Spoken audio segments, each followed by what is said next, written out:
दोस्त यूनुस खान।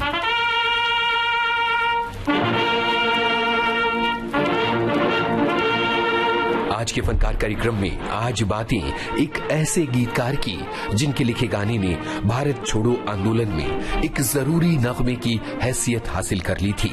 सन 1943 की फिल्म थी किस्मत। आज हिमालय की चोटी से फिर हमने ललकारा है, आज हिमालय की चोटी से फिर हमने ललकारा है।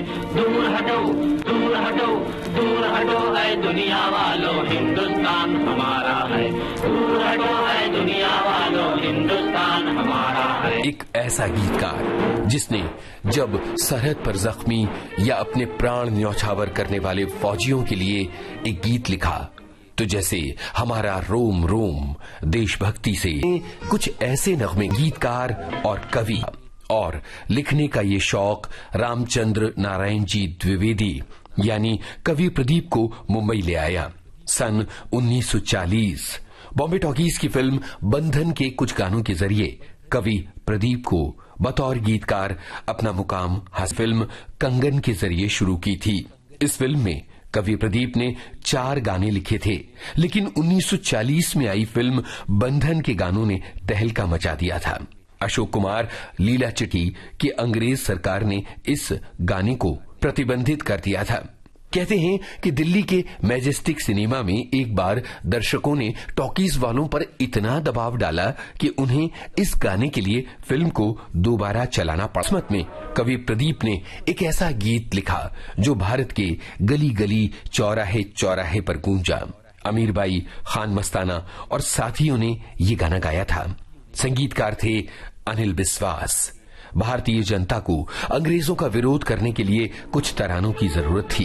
नौजवानों ने इस गाने को अपना बना लिया और बस कवि प्रदीप घर घर में गूंजे जाने लगे। जहाँ हमारा ताजमहल है और कुतुब मीनारा है, जहाँ हमारा ताजमहल है और कुतुब मीनारा है, जहाँ हमारे मंदिर मस्जिद सिखों का गुरुद्वारा है, जहाँ हमारे मंदिर मस्जिद सिखों का गुरुद्वारा है, जहाँ हमारा ताजमहल है और कुतुब मीनारा है, जहाँ हमारे मंदिर मस्जिद सिखों का गुरुद्वारा है। उस धरती पर कदम बढ़ाना अत्याचार तुम्हारा है, अत्याचार तुम्हारा है। दूर हटो दूर हटो दूर हटो है दुनिया वालों, हिंदुस्तान हमारा है। दूर हटो है दुनिया वालों, हिंदुस्तान हमारा है। आज हिमालय की चोटी से फिर हमने ललकारा है, आज हिमालय की चोटी से फिर हमने ललकारा है। दूर हटो दूर हटो दूर हटो है दुनिया वालों, हिंदुस्तान हमारा। फिल्म किस्मत का एक और गाना आपकी नजर, इसे पारुल घोष ने गाया है। मैं कितनी मास पिला के फिर भी कितनी दूर, फिर भी कितनी दूर, एक नदी के 2 किनारे, एक नदी के 2 किनारे मिलने से मजबूर, हाय मिलने से मजबूर। पलक झरोखे अखियाँ बैठी निस दिन आस लगा, निस दिन आस लगा। कभी हारे कभी हारे कभी हारे,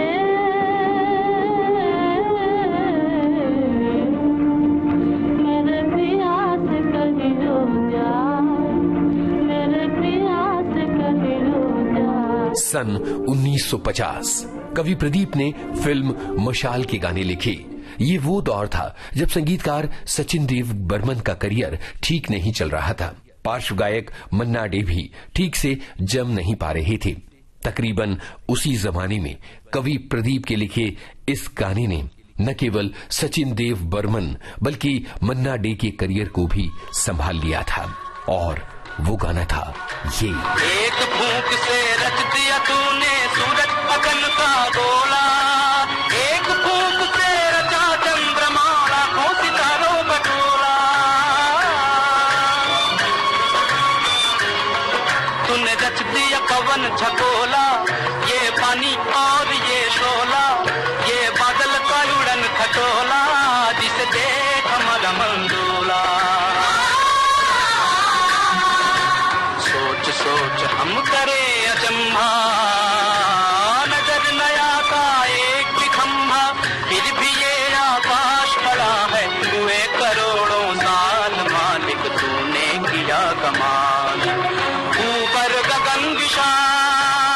के इस बहुत ज्यादा टेक्नो जमाने में भी अगर आपको कवि प्रदीप के गाने देश के बड़े से बड़े शहर और छोटे से छोटे कस्बे और गांव में बजते सुनाई दी जाएं, तो इसका मतलब ये है कि इन गानों में खालिस इमोशन है। इन गानों में है इंसान के असली जज्बात, जिंदगी की जरूरी चीजें। जैसे फिल्म संबंध में संगीतकार ओपी नैयर के संगीत निर्देशन में कवि प्रदीप ने जैसे गुरुदेव फौजी जंग में शहीद हो गए थे। ये वो दौर है जब दिल्ली में एक आयोजन हुआ था और इस आयोजन में कवि प्रदीप का ये गीत लता मंगेशकर ने गाया था। इस गाने के बारे में बता रही हैं कवि प्रदीप की बेटी मितुल प्रदीप। जब ये गीत गाया गया दिल्ली में, बापू घर पे थे मुंबई में और हम लोग बैठे हुए थे और बहुत सवेरे लक्ष्मीकांत प्यारेलाल वाले लक्ष्मीकांत जी दौड़ते हुए आए। वो शायद सीधे एयरपोर्ट से आ रहे थे मुंबई और घर पे आके पैर छू लिया बापू का और बोले कि प्रदीप जी आप हिट हो गए।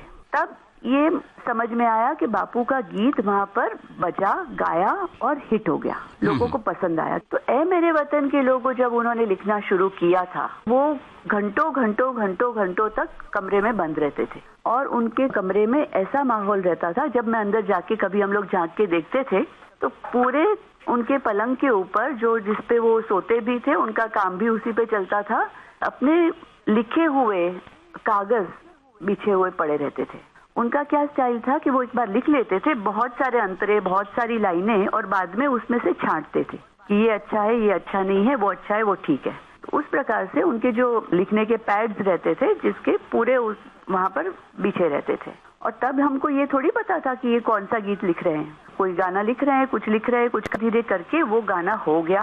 फिर रिहर्सल हुआ, चितलकर काका आए, एक ही बार सिर्फ लता दीदी आई, म्यूजिशियंस आए, कुछ बजा, उसमें कुछ हुआ, लेकिन ये नहीं समझ में आ रहा था कि क्या हो रहा है, क्योंकि वो उनको बहुत ही सीक्रेट रखना चाहते थे। वो नहीं बताना चाहते थे लोगों को या घर के लोगों को भी नहीं ये क्या हो रहा है, क्योंकि शायद उनको उस वक्त इतना भी ध्यान नहीं था कि ये गीत एक हिस्ट्री बन जाएगा, पूरा लेजेंड हो जाएगा। ये तो उनको भी पता नहीं था या किसी को पता नहीं था। तो ऐसे करके जब ये गाना बन गया और जब वो दिल्ली गए पूरा म्यूजिशियंस लेके चितलकर काका, लेकिन प्रदीप जी को नहीं बुलाया गया, वो वहाँ नहीं थे। और उसके बाद में जैसे वहाँ पर हिट हो गया गीत, लोगों को बहुत पसंद आ गया, नेहरू जी रोए, तो लोगों को समझ में आया कि अगर प्राइम मिनिस्टर की आंख में आंसू आए हैं तो ये जरूर इस गीत में कुछ दम है। जिन्होंने नहीं सुना था उन्होंने भी लोगों से पूछ के क्या गीत है, किस प्रकार के शब्द है, वो सुने और वैसा हुआ। उसके बाद में इसकी रिकॉर्डिंग भी हुई और बाद में जिसको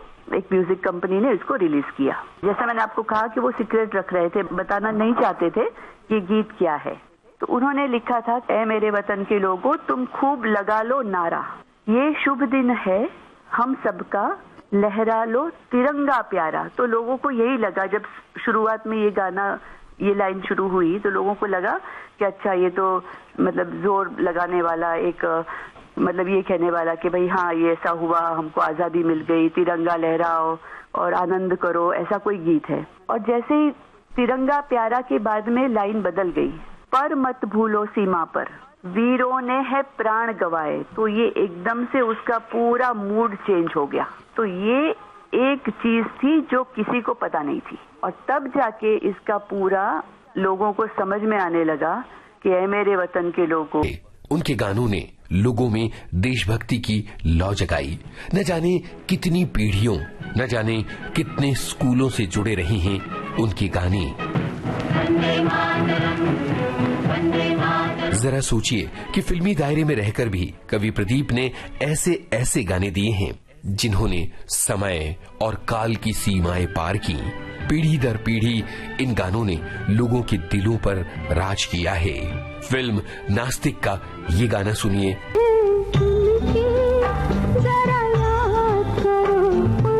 भारतीय सिनेमा में कवि प्रदीप का बड़ा महत्वपूर्ण योगदान रहा है। उनके गानों ने लोगों में देशभक्ति की लौ जगाई।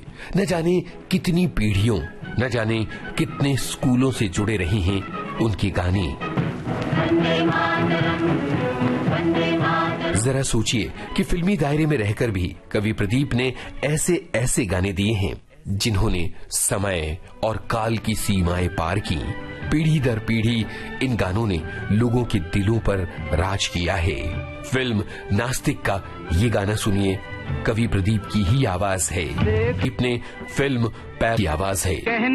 तब रिलीज हुई, इससे बरसों बरस पहले आए फिल्म बंधन के इस गाने को आप तक पहुंचाया जाए। चने जोर गरम बाबू मैं लाया मजेदार चने जोर गरम, मेरे चने है चटपटे भैया और बड़े लासानी, और कैसे चाव से खाते देखो राम और रमजानी, और चुन्नू मुन्नू की जवान भी हो गई पानी पानी, और कहें कबीर सुनो भाई साधो सुनो गुरु की बानी। चने जोर गरम बाबू मैं लाया मजेदार चने जोर गरम। फिल्म वामन अवतार का ये गाना जो खुद कवि में रोशनी दिखाता है और ये समझ लिया था कि नई पीढ़ी पर ही देश के निर्माण की जिम्मेदारी है। लड़कियां देश का अनी रूप। फिल्म स्कूल मास्टर का गाना। ओ दिलदार बोलो एक बार, क्या मेरा प्यार पसंद है तुम्हें? ओ गोरी सुकुमार हमारी सरकार, बड़ा तेरा प्यार पसंद है हम। फिल्म हरीशचंद्र तारामती का ये गाना सलील चौधरी। जंग करो जनन जंग जंग जंग करो अग्नि बीना, आजाद हो के बंधुओं जियो ये जीना, क्या जीना ये जीना क्या जीना। जंग करो जनन जंग जंग जंग करो अग्नि बीना, आजाद हो के बंधुओं जियो ये जीना, क्या जीना ये जीना क्या जीना। भारतीय फिल्म उद्योग में अप्रतिम योगदान के लिए सन 1997 में कवि प्रदीप को दादा साहब फाल्के पुरस्कार से सम्मानित किया गया था। जब तक हमारे भीतर जज्बात रहेंगे, जब तक हम जिंदगी की अंधेरी। फिल्म नेताजी सुभाष चंद्र बोस के गाने कवि प्रदीप ने ही लिखे थे। संगीतकार थे सलील चौधरी। जंग करो जनन जंग जंग जंग करो अग्नि बीना, आजाद हो के बंधुओं जियो ये जीना, क्या जीना ये जीना क्या जीना। जंग करो जनन जंग जंग जंग करो अग्नि बीना, आजाद हो के बंधुओं जियो ये जीना, क्या जीना ये जीना क्या जीना। भारतीय फिल्म उद्योग में अप्रतिम योगदान के लिए सन 1997 में कवि प्रदीप को दादा साहब फाल्के पुरस्कार से सम्मानित किया गया था। जब तक हमारे भीतर जज्बात रहेंगे, जब तक हम जिंदगी की अंधेरी राहों में रोशनी की तलाश करेंगे, कवि प्रदीप के नगमे पग पग पर हमारा साथ निभा में रोशनी की तलाश करेंगे, कवि प्रदीप के नगमे पग पग पर हमारा साथ निभाते रहेंगे। नृत्य कवि प्रदीप पर शोध आलेख और स्वर यूनुस खान, संपादन आकांक्षा सिंह, प्रस्तुति शकील बख्शी।